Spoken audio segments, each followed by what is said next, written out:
الحمد لله رب العالمين والعاقبة للمتقين والصلاة والسلام على سيد الأنبياء والمرسلين اما بعد فاعوذ باللہ من الشیطان الرجیم بسم اللہ الرحمن الرحیم۔ برادران ملت اسلامیہ السلام علیکم ورحمۃ اللہ وبرکاتہ۔ آپ دیکھ رہے ہیں ہمارا چینل صدائے حق اور میں ہوں محمد خالد محمود نعیمی حمدانی۔ میرے محترم سامعین و ناظرین، اللہ تبارک و تعالیٰ کا کروڑہ احسان ہے کہ اس رب کائنات نے ہمیں اپنی زندگی کے اندر ایک مرتبہ پھر رمضان المبارک کی بہاریں دیکھنا نصیب فرمائیں۔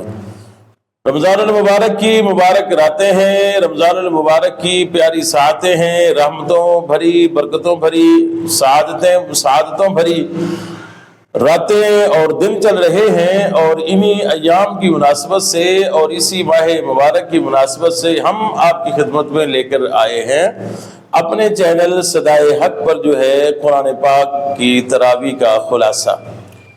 ہم روزانہ ایک پارے کا خلاصہ آپ کے سامنے بیان کریں گے، اور انشاءاللہ ہماری کوشش ہوگی کہ اس کو ہم آخر تک جو ہے اللہ تبارک و تعالیٰ کے حکم سے لے کر جائیں۔ آئیے بغیر کسی تمہید کے اپنے پروگرام کی طرف اور اپنے ٹاپک کی طرف چلتے ہیں۔ آج ہم اپنے چینل صدائے حق پر جو ہے آپ کی خدمت میں پہلے پارے کا خلاصہ جو ہے وہ بیان کرنے کی سعادت حاصل کرتے ہیں۔ میرے محترم سامعین و ناظرین، پہلے پارے کا آغاز جو ہے وہ سورۃ الفاتحہ سے ہوتا ہے۔ سورۃ الفاتحہ یہ قرآن پاک کی ترتیب کے لحاظ سے پہلی سورہ مبارکہ ہے۔ عظمت اس کی بڑی ہے، شان اس کی بہت بڑی ہے، اسے فاتحۃ الکتاب بھی کہا جاتا ہے، اس سورہ مبارکہ کو ام القرآن بھی کہا جاتا ہے، اس سورہ مبارکہ کو ام الکتاب بھی کہا جاتا ہے، اس سورت کو سورۃ الشفاء اور سورۃ الشافیہ بھی کہا جاتا ہے۔ اس کے علاوہ بھی بہت سارے برکتوں والے اس سورہ مبارکہ کے نام ہیں۔ اس کی بڑی فضیلت ہے، اس کے اندر بہت سارے احکامات، اللہ تبارک و تعالیٰ کی حمد و ثنا، قیامت کے دن کا ذکر، اور پھر اہدنا الصراط المستقیم، وہ مشہور دعا جو ہر نمازی ہر رکعت کے اندر نماز کے اندر مانگتا ہے، وہ بھی اسی سورہ مبارکہ کے اندر جو ہے وہ ذکر کی گئی ہے۔ پہلے پارے کی دوسری جو سورہ مبارکہ ہے ترتیب کے لحاظ سے وہ سورۃ البقرہ ہے۔ سورۃ البقرہ میرے محترم سامعین یہ قرآن پاک کی ترتیب کے لحاظ سے دوسری سورہ ہے، اور یہ قرآن پاک کی تمام سورتوں میں سب سے بڑی سورت ہے۔ سورۃ البقرہ کا جو آغاز ہے وہ حروف مقطعات سے ہوتا ہے۔ سورۃ البقرہ کے اندر اور سورۃ البقرہ کا جو پہلے پارے کے اندر حصہ ہے، اس کے اندر اللہ تبارک و تعالیٰ نے بہت سارے احکامات بیان کیے۔ ہم جو مرکزی احکام جو اللہ تبارک و تعالیٰ نے بیان کیے ہیں ان کا ذکر آپ کے سامنے کریں گے، اور وہ 5 ہیں۔ پہلی جو چیز اللہ تبارک و تعالیٰ نے بیان فرمائی وہ اقسام انسان ہے۔ دوسری چیز جو بیان فرمائی وہ اعجاز قرآن ہے۔ تیسری چیز جو بیان فرمائی وہ تخلیق حضرت آدم علیہ السلام ہے۔ چوتھی چیز جو اللہ تبارک و تعالیٰ نے بیان فرمائی وہ احوال بنی اسرائیل ہے۔ اور 5ویں چیز جو اللہ تبارک و تعالیٰ نے پہلے پارے کے اندر بیان فرمائی وہ حضرت ابراہیم علیہ السلام کا قصہ ہے۔ میرے محترم سامعین و ناظرین، اللہ تبارک و تعالیٰ نے سورۃ البقرہ کی ابتدائی آیات کے اندر انسانوں کی اقسام بیان فرمائی۔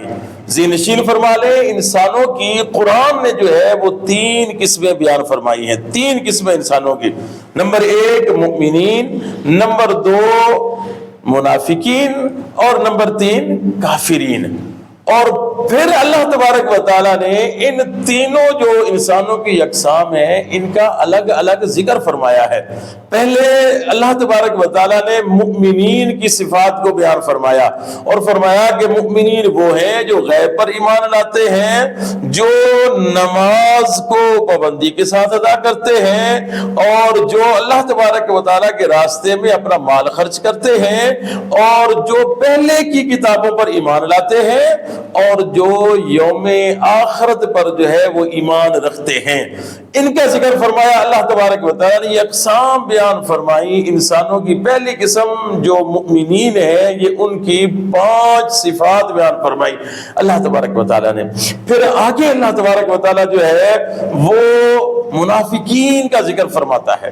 منافقین وہ انسانوں کی اقسام ہیں کہ جن کی جو بری خصلتیں ہیں جو قرآن نے بیان فرمائی کہ یہ دھوکہ دیتے ہیں، یہ جھوٹ بولتے ہیں، یہ جو ہے فتنہ پھیلاتے ہیں، زمین کے اندر فساد پیدا کرتے ہیں، اور جو ان کی سب سے گندی جو ان کی خصلت ہے، جو سب سے بری خصلت ہے منافقین کی، وہ یہ ہے کہ یہ احکام الہی کا استہزاء، یعنی اللہ تبارک و تعالیٰ کے احکامات کا جو ہے یہ مذاق اڑاتے ہیں، اور اس کے ساتھ ساتھ جو ہے یہ لوگوں کو دھوکہ دیتے ہیں، اور بظاہر جو ہے یہ اپنے آپ کو جو ہے وہ مومن ظاہر کرتے ہیں، لیکن ان کے دل کے اندر جو ہے وہ کافروں کے لیے محبت ہے اور دل کے اندر ایمان نہیں ہے۔